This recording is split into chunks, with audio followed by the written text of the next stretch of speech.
తిరుమల శ్రీవారిని ప్రముఖ సినీ గాయకుడు విజయ్ ప్రకాష్ దర్శించుకున్నారు. నైవేద్య విరామ సమయంలో శ్రీవారిని దర్శించుకుని మొక్కులు చెల్లించుకున్నారు. దర్శనానంతరం రంగనాయకుల మండపంలో వేద పండితులు వేద ఆశీర్వచనం చేయగా ఆలయ అధికారులు పట్టు వస్త్రంతో సత్కరించి శ్రీవారి తీర్థ ప్రసాదాలు అందజేశారు. ప్రతి ఏడాది మన అనంత్ గారు ఎక్స్ బోర్డ్ మెంబర్ ఆయన దయ వల్ల మనకు స్వామి దర్శనం ఇలా జరుగుతూ ఉంటుంది. అలాగే నేను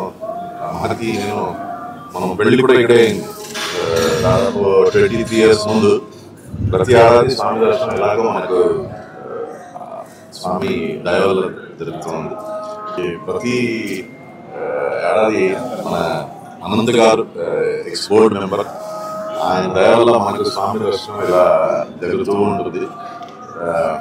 అలాగే తిరుమల శ్రీవారిని ఢిల్లీ మాజీ